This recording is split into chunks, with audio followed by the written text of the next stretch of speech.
மீண்டும் மீண்டும் திமுக சமூக நீதிக்கான அரசு அப்படின்னு வந்து குரல் கொடுக்கறதை இன்றையிலிருந்து நிப்பாட்டணும். இப்படி ஒரு எஸ்பி வந்து ஜாதி கலவரம் இல்லைன்னு சொல்லும் பொழுது அந்த எஸ்பியை நிர்வகிக்கக்கூடிய ஹோம் மினிஸ்டர், ஹோம் செக்ரட்டரியை பார்த்து கொஸ்டின் கேட்கணும். இது எஸ்பியோட முடிக்க கூடாது. அப்படி எஸ்பி தவறான ஒரு தகவல் சொல்லும் போது எஸ்பியை வந்து நீங்க வந்து ஒரு ஆள் நீங்க வந்து சஸ்பெண்ட் பண்ணாதான் அடுத்த ஒரு எஸ்பி வந்து நியூட்ரலா செயல்பட முடியும். நியூட்ரலா செயல்படக்கூடிய காவல்துறை இருக்கும் பொழுது ஜாதி கலவரங்கள் உருவாகுதுன்னா அதை நிறுவக்கூடிய பொலிட்டிக்கல் வில், அரசியலுடைய தத்துவத்தை தான் நம்ம கொஸ்டின் கேட்கிறோம். இது வந்து ஒரு இண்டிவிஜுவலா நம்ம பத்தி பேசல. அந்த அரசியல் தத்துவம் பெறலும் போதுதான் இந்த பிரச்சனை வருது. அந்த அரசியல் நேர்மை பெறலும் போதுதான் இந்த பிரச்சனை வருது. ஒரு அரசு ஓபிசி அப்படிங்கிற ஒரு அரசியலை நோக்கிய இந்த இவங்க சப்போர்ட் பண்ணா நம்ம ஓட்டு விழுந்துரும், இந்த மாதிரி மக்கள் எப்பயும் தமிழக அரசியல் தேர்ந்தெடுக்க மாட்டாங்க. நீங்க 2006 கலைஞர் வந்து ஜாதி சங்க தலைவர்கள் வச்சுக்கிட்டு பெருசா ஒரு கூட்டணி உருவாக்குனாரு, ஜெயிக்கவே முடியல. அவ்வளவுதான், சிம்பிள் அரசியல்.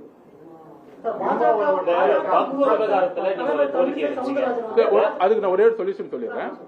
இந்த ஜாதி ரீதியான கலவரங்களுக்கு முன்னாடி வந்து கியூ பிரான்ச் பார்த்திருப்பீங்க நீங்க. கியூ பிரான்ச் வந்து பாத்தீங்கன்னா விடுதலை புலிகள் நடமாட்டத்தையும் தமிழ் எக்ஸ்ட்ரீமிஸ்ட் நடமாட்டங்களையும் உருவாக்குறதுக்காக வந்து அப்ப கிரியேட் பண்ணியிருந்தாங்க. இப்ப யாருமே அப்படி இல்ல. நம்மளுடைய விடுதலை புலிகள் தோழர்கள் வந்து பார்க்கணும் அப்படிலாம் வந்து அவசியம் கிடையாது. ஜாதி ரீதியான அரசியலை உருவாக்கி கலவரத்தை உருவாக்கி அங்க செய்யக்கூடிய கலவரத்தை நிப்பாட்டணும்னா உளவுத்துறை இந்த ஜாதி ரீதியான எக்ஸ்ட்ரீமா இருக்க மக்களை வந்து உளவு பார்த்து பிரச்சனைகள் ஆரம்பிக்கும் பொழுதே, ஒரு கோயில பிரச்சனை வந்துச்சுன்னா அது கலவரம் இல்லாம ஆரம்பிக்கும் பொழுதே தடுத்து நிப்பாட்டுங்கிறது எங்களுடைய கோரிக்கை.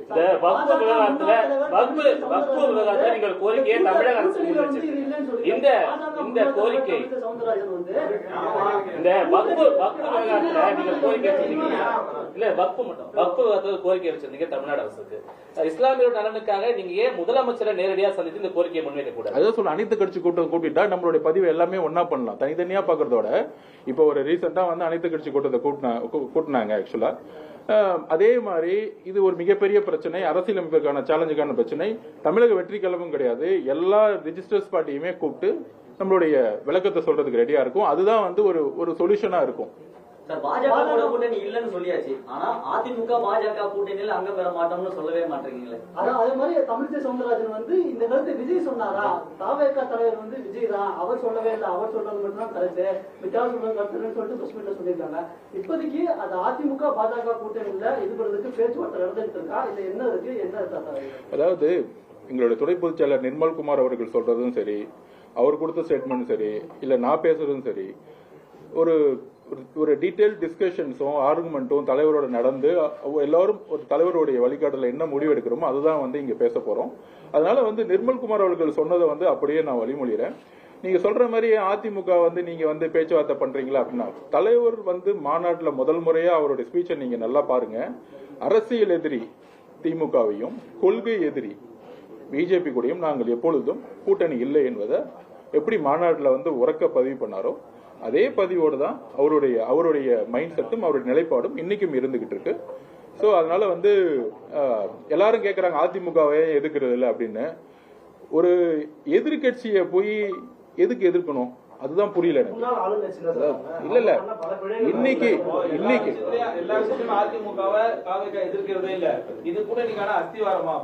ஒரு நிமிஷம், அதிமுக பிஜேபியோட சேர்ந்த உடனே அடுத்த நாளே ஸ்டேட்மெண்ட் வந்துருச்சு, அதிமுக பிஜேபியோட சேர்ந்தது தவறு அப்படின்னு ரொம்ப தெளிவா ரெண்டு பேஜ் ஸ்டேட்மெண்ட் வந்து உங்களுக்கு வந்துருச்சு.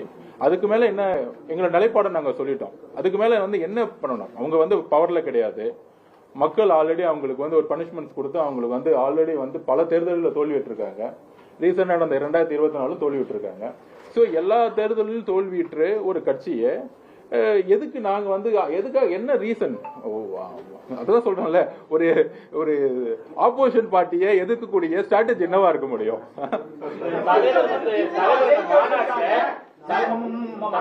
திமுக ஜெயிக்க வச்சிருக்காங்க நீங்க சொல்லிட்டீங்க. அப்ப அந்த ஆட்சி கிளீனான ஆட்சி தானே? 2021 ஜெயிக்க வச்சாங்க. இந்த 4 வருஷம் என்ன நடந்துச்சு? அதுக்கு நான் சிறந்த உதாரணம் சொல்லிடுறேன்.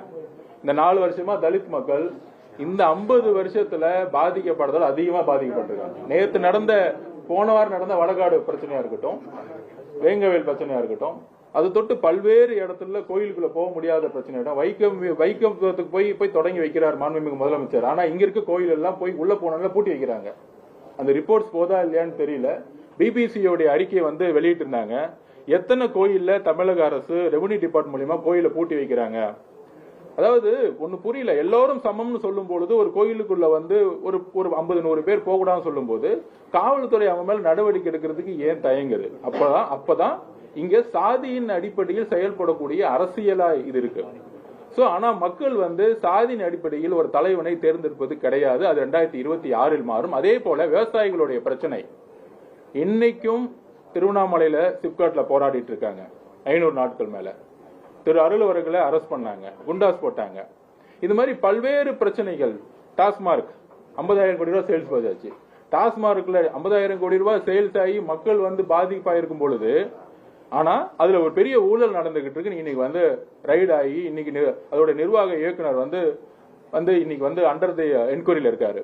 சோ இது மாதிரி எல்லா துறையிலையும் ஊழலை மட்டுமே அடிப்படையாக கொண்டு அந்த ஊழலை வந்து மறைக்கிறதுக்காக சமூக நீதியும் பிஜேபி எதிர்ப்பு மனநிலையும் மட்டுமே காமிச்சு இத்தனை காலம் அரசியல் ஜெயிச்சதுக்கான காரணம் பிஜேபியுடன் அதிமுக சேர்ந்ததுனால அந்த ஒரே ஒரு பிளானோட வந்து அவங்க ஜெயிச்சுட்டே இருந்திருக்காங்க. தமிழக வெற்றி கழகத்துடைய தலைவர் விஜயனுடைய வருகை உண்மையான அரசியலையும் வெளிப்படைத்தன்மையான அரசியலையும் உருவாக்கும் அப்படிங்கறதா எங்களுடைய தமிழக வெற்றி கழகத்தினுடைய கொள்கை முடிவை தலைவர் மாநாட்டில் அறிவிச்சிட்டான்னு சொல்றீங்க. அதே போன்று ஒரு பூத் கமிட்டி மாநாடு கடைசியா நடந்தது. அதுல சமரசம் என்ற பேச்சுக்கு இடமில்லை. ஆனா மக்களுக்கு நல்லதுன்னா நாங்க எந்த முடிவையும் துணிஞ்சு எடுப்போம் அப்படின்னு சொல்றதுக்கான அர்த்தம் என்ன சார்? மக்களுக்கு ஒரு முடிவு என்னன்னா அதுக்கான பிரச்சாரத்தை உருவாக்குவோம். என்ன பிரச்சாரத்தை உருவாக்குறன்னு நீங்க வந்து அடுத்த 3-4 மாசத்துல பார்க்க போறீங்க. கூட்டணி கிடையாது. இல்ல அது அந்த அர்த்தத்துல சொல்லவே இல்லை. அது நீங்களே ஒரு அர்த்தத்தை உருவாக்குறீங்க. தலித் மக்களுக்கான போராட்டம் வந்து 3 நாள் நடத்தினாரு. பிறகு வந்து சமூக நீதி கட்சியிலே வந்து திரும்ப சொல்றான்னு சொல்றீங்க. தலித் மக்களுக்கான போராட்டம் வந்து கண்துடைப்புக்காக நடத்தினார் திருமாவளவன். இல்ல, நான் அண்ணன் திருமாவளவன் வந்து கண் துடைப்பு நான் சொல்லவே மாட்டேன். கடந்த 40 வருஷங்களாக வந்து தன்னுடைய வாழ்க்கையை இந்த மக்களுக்காக வந்து அவர் கொடுத்துட்டு இருக்காரு. ஆனால் எப்படி வந்து 2000-2010 அடங்கமறு திமிரு எழுங்கிற அந்த அண்ணன், நான் காலேஜ் காலத்துல எப்பவுமே சொல்லுவேன், நான் காலேஜ் படிக்கும் போது 2004-2005 ரோட்ல இருந்து அண்ணனை பார்த்து அவருடைய பேச்சுக்களை வந்து கேட்டு வளர்ந்தவன் நான். அந்த திருமாவளவனை திருப்பியும் பார்க்கணும்னு நாங்க நினைக்கிறோம். நான் பர்சனலா நினைக்கிறேன் அப்படி ஒரு பேசணும் அப்படின்னு நினைக்கிறேன் நான். ஏன்னா ஒவ்வொரு மாசமும் ஒவ்வொரு பிரச்சனை வரும்பொழுது ஆர்ப்பாட்டம் பண்ணி, இன்னும் இன்கேஸ் பார்த்து இந்த ஆர்ப்பாட்டத்துக்கு தமிழக அரசு வந்து பர்மிஷன் கொடுக்கவே இல்லை. அதாவது ஒரு வன்னியர் சங்க மாநாட்டுக்கு மிகப்பெரிய அளவில் பர்மிஷன் கொடுத்து தமிழக அரசு பண்ணும் பொழுது ஒரு தலித் மக்கள் வந்து பாதுகாப்பு பண்ணும் பொழுது ஏன் வந்து அது வந்து மறுக்குது? எல்லாரையும் சமமா பார்க்கணுமே. அந்த சமமான பார்க்கக்கூடிய அரசு இல்லைங்கிறது தான் என்னுடைய பதிவு.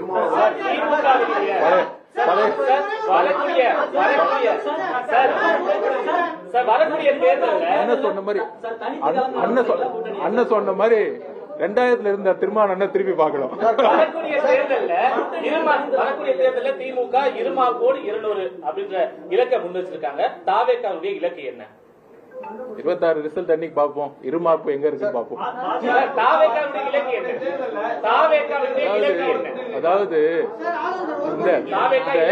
இந்த மக்கள்கிட்ட போய் நாங்க 200 ஜெயிச்சிருவோம், 234 ஜெயிச்சிருவோம் அப்படிங்கிற ஒரு நம்பரை வச்சு மக்களை சிறுமப்படுத்துறது எங்க வேலை கிடையாது. எங்களுடைய பிரச்சாரமும் தலைவருடைய மக்கள் சந்திப்பும் டிசம்பர் மாசத்துக்குள்ள மிகப்பெரிய பேர் அதிர்வுகளை உருவாக்கும். ரிசல்ட் 1977 ரிசல்ட் எப்படி உருவாச்சோ, அதாவது கலைஞர்கள் அவர்கள் வந்து 1971 48% வாங்கினார். நான் ஏன் அதை நான் பதிவு பண்ணிடுறேன், முக்கியமா பதிவு பண்ணிடுறேன். இது எப்படி மாறும் நான் அப்படி ஒரு ஸ்டாட்டிஸ்டிக் சொல்லிடுறேன். திருப்பி எல்லாத்தையும் பதிவு பண்ணதான். 1971 48% அதிகமா வாங்கினாரு, அதிகமா ஜெயிச்சாரு. ஆனா 77 24% தான் திமுக வந்து சுருங்குச்சு. இப்படிதான் பெருசா ஜெயிப்பாங்க.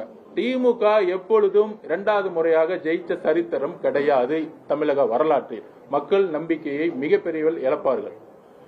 அதே மாதிரி 48% 24% ஆனதுக்கான காரணம், வெற்றி பெறும் பொழுது நீங்கள் கொடுத்த உறுதி அதோடைய நேர்மைத்தன்மை இல்லாத பொழுது மக்கள் தூக்கி எறிவார்கள். இங்க வெளிப்படைத்தன்மை கிடையாது. சோ அப்ப அன்னைக்கு வந்து பாத்தீங்கன்னா 3 போலார் சிஸ்டம் 24% ஆனாரு. காங்கிரஸ் 40% இருந்து கம்மியாகி 16-17% ஆனாங்க. அந்த மாதிரி ஒரு சுச்சுவேஷன் இந்த 77க்கு அப்புறம் மாறும். எப்படி முதல்வர் பக்தாச்சலம் மிகப்பெரிய தவறு செஞ்சாரோ அதே மாதிரி காலம் தான். அன்னைக்கு கலைஞர் 48ல இருந்து 24 ஆனாரு. பக்தாச்சலம் 35-40% இருந்து 17 ஆனாரு. பக்தாச்சலம் யாருன்னு நான் உங்ககிட்ட விட்டுடுறேன், கலைஞர் யாருன்னு இப்ப விட்டுடுறேன். எம்ஜிஆர் அவர்கள் எப்படி வந்து 33% எடுத்தாரு, ஆனா மெஜாரிட்டி கவர்மெண்ட் ஃபார்ம் பண்ணாரு. அதே மாதிரி தமிழக வெற்றி கழகம் ஆட்சியை உருவாக்கும். நம்பர் எங்களுக்கு முக்கியம் இல்லைன்றீங்க, ஆனா அசம்பிளில ஆட்சியை பிடிக்கணும்னா 117 அப்படின்ற மேஜிக் நம்பர் ரொம்ப அவசியம் அப்படிங்கிறது தான் கடந்த கால வரலாறு. இதே நீங்க நம்பர் முக்கியம் இல்லை, அதுதான் நான் சொல்ல வரேன். இந்த பிஜேபி வந்து இருமாப்புடன் எலெக்ஷன் முன்னாடி சொன்னாங்க பாத்தீங்களா, 400 தொகுதியை ஜெயித்திடுவோம் அப்படின்னு சொன்னார் பாருங்க. அந்த கதை தான் திமுக ஆக போகுது. இப்ப நாங்க 200 தொகுதி ஜெயிச்சிருவோம் அப்படின்னா மக்கள் வந்து சொல்லும் போது ஒரு சைபரை கட் பண்ணிடுவாங்க. 200ங்கிற ஒரு சைபரை வந்து ஒரு சைபரை கட் பண்ணும் பொழுது 2011 என்ன ரிசல்ட் வந்துச்சு அதே ரிசல்ட் திருப்பி ரிப்ளை வரும். எம்ஜிஆர் அதிமுக கட்சி தொடங்குறதுக்கு முன்னாடி 15 வருஷம் திமுக ஒர்க் பண்ணாரு. அவர் திமுக விட்டு வெளியே போகும்போது திமுக கட்டமைப்பு இருந்த 15 மாவட்ட செயலாளர்கள் அவர் கூட போனாரு. அவர் கூட மிகப்பெரிய கட்டமைப்பு இருந்து 15 வருஷம் அவருக்கு முன்னாடி மக்களை சந்திச்சிருந்தாரு. இதுவரை நேரடியாக பொதுமக்களையே சந்திக்காத தாவேகா தலைவர் விஜய்க்கு மக்கள் ஏன் ஓட்டு போடணும்? 2வது கேள்வி, தாவேகா இது வரைக்கும் நீங்களே ஒரு 10 பிரச்சனைகள் பேசுறீங்க, 10 பிரச்சனைகளும் குரல் கொடுக்க மாட்டீங்க, 10 பிரச்சனைகளும் போராட மாட்டீங்க, ஆனா தாவேகாவுக்கு மக்கள் மட்டும் ஓட்டு போடுவாங்க அப்படின்றத எப்படி நம்புறீங்க? அதாவது ஒரு நிமிஷம் அதாவது நான் திருப்பி சொன்னேன், ஒவ்வொரு காலத்திலையும் ஒவ்வொரு ஸ்ட்ராட்டஜிஸ் வந்து உருவாக்கப்படும். நீங்க 1950கள் 60கள் 70களை பார்த்தீங்கன்னா நாடகம் ஒரு முக்கியமா இருந்துச்சு. அதுக்கப்புறம் சினிமாங்கிற ஒரு விஷயத்தை வந்து அறிஞர் அண்ணா பயன்படுத்தினார் எம்ஜிஆர் மூலியமா. சோ சினிமாங்கிற ஒரு உருவாக்கம் வந்து மக்களோட நேரடியாக தொடர்பு இருக்கிறது. அதுல நிறைய நல்ல விஷயங்கள் உருவாக்கப்படும், கமர்ஷியலுக்காக சில விஷயங்கள் உருவாக்கப்படும். மக்கள் நல்ல விஷயங்களை உருவாக்கக்கூடிய ஒரு நல்ல நடிகனாகவும் தன்னுடைய வீட்டோடைய ஒரு மகனாகவும் பார்க்கும்போது தான் நீங்க அந்த சினிமா இண்டஸ்ட்ரியில் நம்பர் 1 வர முடியும். நம்பர் 1 வரணும்னா நீங்க அந்த வீட்டுக்குள்ள ஒரு நம்பிக்கை உருவாக முடியாது. அப்படி வந்து இந்த 30 வருஷத்துல சமூகத்துல என்னென்னலாம் பணிகள் செய்யணுமோ ஒரு நடிகரோட சேர்ந்து எல்லா விதத்திலையும் அவர் குரல் கொடுத்திருக்காரு. தலைவர் வந்து பேசியிருக்கிறாரு. அரசியல் என்ட்ரி ஆன பிறகு நான் எக்ஸாம்பிளே சொல்றேனே, வகுப்புக்கு எதிராக நான் ஆர்ப்பாட்டம் பண்ணிருக்கலாம். தலைவர் விஜய் அவர்கள் வந்திருந்தாருன்னா 50,000 பேர் 1 லட்சம் பேர் சென்னையில ஒரு முடக்க வச்சிடலாம். ஆனா அது சொல்யூஷன் கிடையாது. தமிழக வெற்றி கழகம் ஒரு தீர்வை நோக்கிய ஒரு கட்சியாக உருவாக்கணும் தலைவர் நினைக்கிறாரு, நாங்களும் அதான் நினைக்கிறோம். அதனால போய் நின்று வீட்டுக்கு வெளியே நின்று நுங்கம்பாக்கத்துல வந்து பர்மிஷன் வாங்கி 6 மணிக்கு ஆர்ப்பாட்டம் நடத்தி இவங்க எல்லாம் கூப்பிட்டு முடிச்சுட்டு நாங்க ஆர்ப்பாட்டம் முடிச்சிருங்கிறது எங்களுக்கு கிடையாது. நீ சொன்னாங்களே, அதாவது எங்களுடைய ஆன்லைன் ஆஃப்லைன் மீடியாஸ் இருக்கும். ஒரு தகவலை பதிவு பண்ணும் பொழுது சோசியல் மீடியா மூலியமாக இன்னைக்கு எல்லா மக்களுக்கும் பிரச்சாரத்தை உருவாக்கிட்டு இருக்கோம். ஒரு பிரச்சனை இனி எங்க விவாதம் வருது, மீடியாக்கள் மூலமா உருவாவதோட இன்னைக்கு ஒரு மக்கள் தன்னுடைய பதிவை தன்னுடைய மொபைல் மூலமா ட்விட்டர்லயோ யூடியூப்லயோ தன்னோட பதிவை பண்ணும் பொழுது இந்த பிரச்சாரத்தை நாங்கள் கடுமையாக இப்ப வகுப்பை நாங்க வந்து கேம்பெயின் ஸ்டார்ட் பண்றோம். நாளையில இருந்து தமிழக அரசு ஃபைல் பண்ணோன்னு. அப்ப நாங்க மக்கள் கிட்ட விழிப்புணர்ச்சியை ஏற்படுத்துறது தான் வந்து ஒரு கட்சியோடைய ஆர்ப்பாட்டத்தோடைய வலிமை. சோ அந்த காலத்துல எப்படி வந்து சினிமா யூஸ் பண்ணாங்களோ இந்த காலத்துல மக்களுடைய சமூக வலைத்தளங்கள் மூலியமா எங்களுடைய போராட்டத்தை எங்களுடைய கட்சி தலைவருடைய அறிக்கை மூலமாகவும் அவருடைய பேச்சுகள் மூலியமாகவும் நாங்க வந்து கொண்டு போய் சேர்த்து அது ஒரு விவாத பொருளாகும் பொழுது நீங்களே அதை எடுத்து ஒரு டிபேட்டா மாற்றும் பொழுது அது அரசுக்கு ஒரு அழுத்தம் வருது.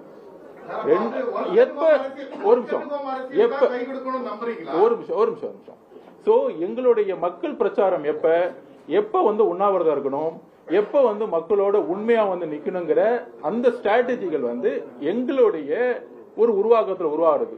ஒரு கட்சியோ நீங்க ஏன் அப்படி செய்யல, அந்த கட்சியை பார்த்து நீங்க எப்படி செய்யல. இப்ப திமுக வந்து ஒண்ணு இல்ல, திமுக வந்து வகுப்புக்கு எதிராக ஆர்ப்பாட்டம் பண்ணாங்க. என்ன சொல்யூஷன் ஆச்சு? ஒரு நிமிஷம். ஆர்ப்பாட்டமும் போராட்டமும் எப்பொழுது தேவைங்கிறது நாங்க நிர்ணயிப்போம். ஆனா திமுக ஆளுங்கட்சியா இருந்துட்டு ஆர்ப்பாட்டம் பண்ணாங்க. ஏன் தமிழக அரசு அன்னைக்கு கேஸ் ஃபைல் பண்ணல? இப்ப அந்த ஆர்ப்பாட்டங்கிறதே ஒரு கண் துடைப்பு அப்படிங்கறத நாங்க சொல்ல முடியும். ஆனா அது சொன்னா அரசியல் ஆயிடும். எங்களுடைய குறிக்கோள் இன்னைக்கு திமுகவை திமுகவோட கொள்கைக்கும் தாவகவுடைய கொள்கைக்கும் பெரிய வித்தியாசம் கிடையாது. திமுகவை அழிப்பது எங்களுடைய நோக்கம் இல்லை, அதை நான் பதிவு பண்ணிக்கிறேன். ஆனால் எதிர்கட்சியாக இருந்த பொழுது திமுக என்னெல்லாம் சொல்லி வாக்குறுதி கொடுத்து ஆட்சிக்கு வந்தார்களோ, அதுவே ஆளுங்கட்சி ஆன பிறகு விவசாய கொள்கையிலும் சரி, வகுப்பு கொள்கையிலும் சரி, எல்லா கொள்கைகளையும் அவர்கள் வேறு மாதிரி செயல்படுறதுனாலதான் நாங்கள் எங்களுடைய அதாவது இம்ப்ளிமெண்டேஷன் சொல்லுவோம். நீங்க எதிர்கட்சியா இருக்கும்போது என்ன சொன்னீங்களோ அதை ஏன் இம்ப்ளிமெண்ட் பண்ணல? ஒண்ணு இல்ல, இன்னைக்கு இபி விலையை ஏத்த போறாங்க நியூஸ் வருது. 8 வருஷமா 21 முன்னாடி 8 வருஷத்துக்கு மேல ஏத்தாம மெதுவா வச்சிருந்தாங்க. ஆனா இவங்க வருஷம் வருஷம் ஏத்திக்கிட்டே இருக்கிறாங்க. கேட்டா மத்திய அரசு சொல்லிருச்சு அப்படின்னு சொல்றாங்க. இதே எடப்பாடி பழனிசாமி அவர்கள் இந்த மத்திய அரசு சொன்னாங்க, ஒன்றிய அரசு சொன்னாங்க, அதனால நாங்க செய்யறோம்னு சொல்லும் பொழுது அப்போ ஒன்றிய அரசுடைய அடிமையா அப்படின்னு அவரை பார்த்து கேட்ட ஒரு திமுக இன்னைக்கு அதே மாதிரி கிட்டத்தட்ட இண்டஸ்ட்ரி ரன் பண்றவங்க இன்னைக்கு ரன் பண்ணவே முடியல. தொழிலதிபர்கள் எல்லாருமே கோயம்புத்தூர் பக்கம் சிறு சிறு குறு வியாபாரிகள் எல்லாருமே 35-36% இபி விலை ஏத்ததுனால அங்க ஜிஎஸ்டி விலை ஏத்துனாங்க, அவங்க ஒரு குரலை நசுக்குறாங்க. இவங்க இபி விலை ஏத்துறாங்க. சோ இந்த மாதிரி ஒரு மக்களுக்கு எதிரான ஒரு விஷயத்த அழகா உருவாக்கிட்டு இது பிரச்சனை வரும் பொழுது டக்குன்னு டைவர்ட் பண்ணிடுவாங்க. கவர்னரை நாங்க எதுக்குறோம், கவர்னருக்கு என்ன அதிகாரம் இருக்கு? ஓகே, ஹைகோர்ட் சுப்ரீம் கோர்ட் போனீங்க, ஜட்மெண்ட் வாங்கணும், நம்ம நிரூபிச்சிட்டோம், கான்ஸ்டிடியூஷனல் ரைட்ஸ் இருக்கு. அதே மாதிரி வகுப்புக்கு போயிருக்கலாமே, இந்நேரம் ஏன் போல? சோ அந்த மாதிரி எதிர்கட்சியா இருக்கும் பொழுது எத்தனை போராட்டங்கள் செய்தார்களோ அத்தனை போராட்டம்லாம் பி ஷாக். திருமாவளவன் போராடிட்டு இருக்காரு. கம்யூனிஸ்ட் தோழர்கள், அதாவது கம்யூனிஸ்ட் தோழர்கள் சங்கம் கேட்கிறாங்க. அந்த சங்கம் கடைசியில போய் எங்க வாங்கினாங்க? ஹைகோர்ட்ல போய் வாங்கினாங்க. கூட்டணி கட்சிக்கு அதான் நிலைமை. எல்லாமே போராட்டம், எல்லாமே நான் கொஸ்டின் கேட்கணும், எல்லாமே அரஸ்ட். அப்ப இது ஒரு நாடகத்தனமான ஒரு விளம்பர ஆட்சிங்கிறது தான் எங்களுடைய பதிவு. ஒரு நிமிஷம், அதுதான் நான் சொல்ல வரேன். மக்களை எப்படி சந்திக்க போறாருன்னு பாருங்கன்னு தான் நான் சொல்ல வரேன். ஒரு நிமிஷம், அதாவது ஒன்னே ஒன்று பதிவு பண்ணிக்கிறேன், தமிழக அரசுக்கு பதிவு பண்ணிக்கிறேன், மீடியா நம்பர்களுக்கு பதிவு பண்ணிக்கிறேன். போறது பிரச்சனை கிடையாது. அதுக்குதான் இப்ப ஒரு கட்டமைப்பு உருவாகிட்டு இருக்கும். இப்ப கோயம்புத்தூர்ல போனோம், அது கட்சி கிரௌடு கிடையாது. நிறைய பேர் நீங்களா சொல்றீங்க ரோட் ஷோ போறாருன்னு. ரோட் ஷோங்கிற பிளானே முதல் கிடையாது. தயவு செய்து நீங்க மாத்துங்க. தலைவர் விஜய் நான் பேசுறேன். இதே மதுரைக்கு அங்க அவர் திண்டுக்கல் ஷூட்டிங் போகும்போது இவ்வளவு நாள் விஜய் எங்க போறாரு, எங்க ஷூட்டிங் போறாருன்னு சொல்றது கிடையாது. எந்த அப்டேட் இல்லாம அவரால் போக முடியும். அப்போ நாளைக்கு நான் ஷூட்டிங் போறேன்னு முன்கூட்டியே சொல்லி அங்க எதிர்பாராத ஒரு ரோட் ஷோ நடக்கணும் அப்படின்னு திட்டமிட்டது தானே? இல்ல இது ரசிகர்கள் பார்க்க முடியல. இப்போ நான் இறுதிக்கட்ட படப்பிடிப்புக்கு நான் போறேன் அவர் சொல்லிட்டே போறது அது சொல்லப்படாத ஒரு ரோட் ஷோ தானே?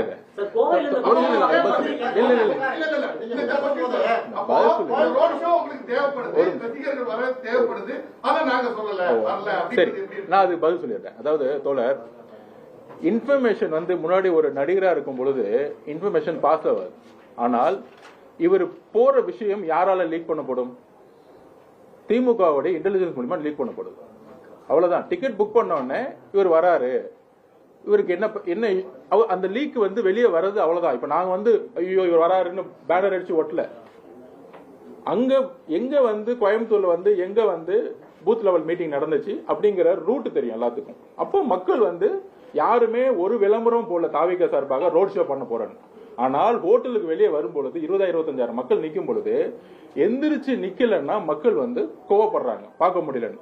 அப்ப போலீஸே சொன்னாங்க, நீங்க எந்திரிச்சு முகத்தை காமிச்சிட்டு போங்க, மக்கள் விலகிடுவாங்க. லோக்கல் எஸ்பியே சொன்னாரு, நீங்க ரோட்ல போகும்போது சார் கொஞ்சம் முகத்தை காமிச்சிட்டு போவாங்க, உங்களை முகத்தை பார்த்துட்டா விலகிடுவாங்க அப்படின்னு. சோ அப்ப அந்தந்த காவல்துறை அதிகாரிகளே என்ன செய்யணும்னு தவிக்கிறாங்க. ஏன்னா மக்களுடைய கூட்டம் இயற்கையா குடும்பமா வருது. நீங்க குடும்பங்களோட கட்சியை விட்டுருங்க. ஒரு பெண்களும் ஒரு நிமிஷம்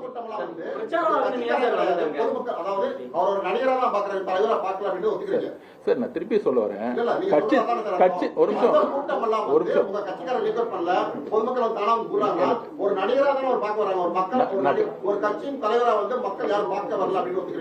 நான் பேசிக்கிறேன். இதேதான் நீங்க எம்ஜிஆர் அவர்களும் சொன்னீங்க, நடிகர் வந்தாரு கூட்டம் வந்துச்சுன்னு சொன்னீங்க. என்டிஆர் சொன்னாங்க, நடிகர் வராங்க கூட்டம் வந்துச்சுன்னு சொன்னாங்க. இந்த கூட்டம் எதுக்காக வந்துச்சு, அவரை எதுக்காக பார்க்க வந்தாங்கிறது எலெக்ஷன் ரிசல்ட் அன்னைக்கு உங்களுக்கு தெளிவா தெரியும். அது வரைக்கும் நான் ஆர்குமெண்ட் பண்ணிட்டு இதுக்காக பார்க்க வந்தாங்களா, அதுக்காக பார்க்க வந்தாங்க, நாங்க வந்து அங்க இருக்கிற கிட்டத்தட்ட லட்சக்கணக்கான மக்கள் ரோட்ல நின்று இருந்தாங்க, நான் போய் சர்வே எடுத்து நீங்க எதுக்காக பார்க்க வந்தீங்கன்னு கொஸ்டின் இல்ல. ஒரு வீட் நான் ஒரே நிமிஷம் நீங்க போனதை வந்து இன்டெலிஜென்ஸ் லீக் பண்ணிட்டாங்கன்னு சொல்றீங்க. இன்னமும் நான் சொல்லக்கூடாது, போஸ்ட் ப்ரொடக்ஷன்ஸ் வேலை நடந்துட்டு இருக்கு. சென்னையில அவர் எங்க வராரு போறாரு, அந்த ஷூட்டிங் முடிச்சு இன்னமும் போயிட்டு இருக்கு. ஏன் அதை வந்து இன்னமும் இன்டெலிஜென்ஸ் அதை மட்டும் பண்ண வேண்டிய அவசியம் என்னவா இருக்கு? அது நீங்க மதுரையில வெளியூர்ல போறாரு, அதை மட்டும் இன்டெலிஜென்ஸ் லீக் பண்ணுது. இப்பவும் விஜய் வந்து தனியா தான் இருக்காரு. நீங்க ஒரு குற்றச்சாட்டை சொல்லும் போது அப்ப எல்லாத்தையும் தானே லீக் பண்ணணும், அதை மட்டும் தனியா லீக் பண்ண வேண்டிய அவசியம் என்னவா இருக்கும்? அது அவங்க கிட்ட தான் கேட்கணும். ஒரு பாதுகாப்பு நிறைய இடத்துல பாதுகாப்பு கொடுக்கறதே இங்க கொஸ்டினா இருக்கு. இங்க வரும் பொழுது கிட்டத்தட்ட நீங்க ரோட்ல கிட்டத்தட்ட 1 லட்சம் மக்கள் அங்க இருந்து நிக்கும் பொழுது எங்களுக்கு பாதுகாப்பு தான் மிகப்பெரிய பிரச்சனை. அதுக்குதான் இப்ப வந்து டோட்டலா, ஏன்னா மக்கள் பாதுகாப்பு எங்களுக்கு முக்கியம். அதான் லாஸ்ட் டைம் மீட்டிங்ல சொன்னேன் நான் ஏர்போர்ட்ல. இந்த ஈவெண்ட்டுக்கு அப்புறம் தான் தெரிஞ்சு ஒரு பெண்கள் தன்னுடைய குழந்தைங்களை கூட்டிட்டு வந்து நிக்கிறது வந்து கிரௌட் வந்து மொபிலைஸ் பண்ணவே முடியாது. நீங்க அதை நல்லா நீங்க எங்க வேணா வீடியோ எடுத்துக்கோங்க. It's not a crowd, is mobilise crowd. ஒரு சாதாரண ஒரு பெண்மணி குழந்தைய தூக்கிட்டு வந்து குழந்தைய கொடுக்குற அளவுக்கு வராங்கன்னா ஒரு இன்டென்சிட்டிவா அவங்க உள்ள வராங்க. பார்க்கணும், அவரோட பார்க்கணும், பேசணும்னு ஓடி வராங்க. அப்போ அதுக்கான செக்யூரிட்டி சிஸ்டத்தை உருவாக்குறதுக்கு தமிழக அரசோட காவல்துறையோட பேசிட்டு இருக்கோம், அதுக்கான செக்யூரிட்டி சிஸ்டம் உருவாக்கிட்டு இருக்கோம், ஒய்பிரியோட பேசிட்டு இருக்கோம். சோ இதுதான் ரீசனை தவிர அவருடைய மக்கள் சந்திப்பு ஒரு இது வரைக்கும் எப்படி இருக்குங்கிறத நீங்க கூடிய விரைவில் பாப்பீங்க. அது உண்மையாக இருக்கும், நேர்மையாக இருக்கும். ஒரு அது ஆல்ரெடி மக்களோட செஞ்சுட்டு தான் இருக்கிறாரு.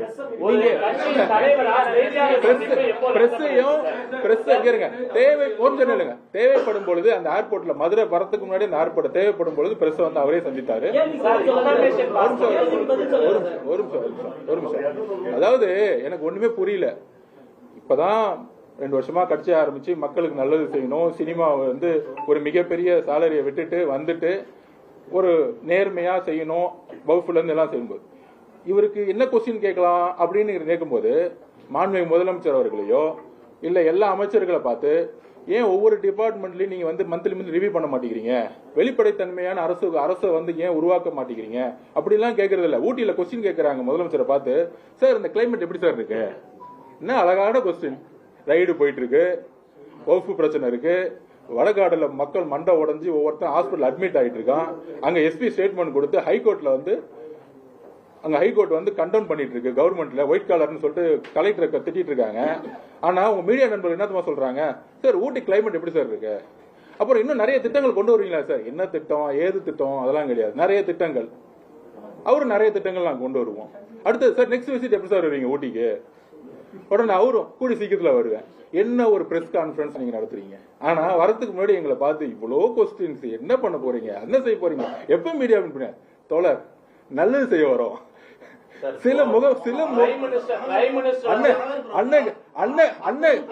அண்ணன் கேட்ட கேள்வி 3 கேள்வி முதலமைச்சரை பார்த்து, அமைச்சர்களை பார்த்து, செந்தில் பாலாஜி அண்ணனை பார்த்து, நேரண்ணை பார்த்து, வேலண்ணை பார்த்து கொஸ்டின் கேளுங்க தயவு செஞ்சு. அப்ப வாய்ப்பு இல்லையா? திருநாள் ஒரு நிமிஷம் அப்ப உங்களுக்கு வாய்ப்பு இல்லையா? உங்களுக்கு வாய்ப்பு கேட்கல. எந்த சேனல் நீங்க? எந்த சேனல் அண்ணன்? ஆனா உங்களுக்கு வாய்ப்பு கிடைக்காம இருக்குமா புதிய தலைமுறைக்கு? ஏன் பிரஸ் மீட் பண்ணல அப்படின்னு சொல்லிட்டு தாவேகா தலைவர் கேட்கிறாரு பொது மேடையில. அப்படி இருக்கக்கூடிய தலைவர் ஏன் பிரஸ் மீட் பண்ண மாட்டாருங்கிறத கேள்வி. அதாவது மக்கள் சந்திப்போட உங்களை சந்திக்கணும்னு அவருக்கு நிறைய ஆர்வங்கள் இருக்கு. எந்தெந்த இஷ்யூஸுக்கு எப்ப அட்ரஸ் பண்ண அதான் சொல்ல, இதெல்லாம் ஒரு ஸ்ட்ராட்டஜி பிளான். அந்த ஸ்ட்ராட்டஜி பிளான்ல கண்டிப்பா இங்க இருக்க ஒவ்வொருத்தரையும் சந்தித்து உங்களுடைய கேள்விகளை ஜனநாயக முதல்மாக எதிர்கொண்டு பேசுவார். Final question.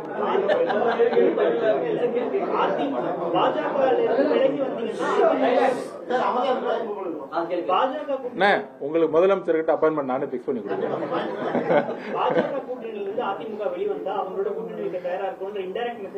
புரியல திருப்பி சொல்லுங்க.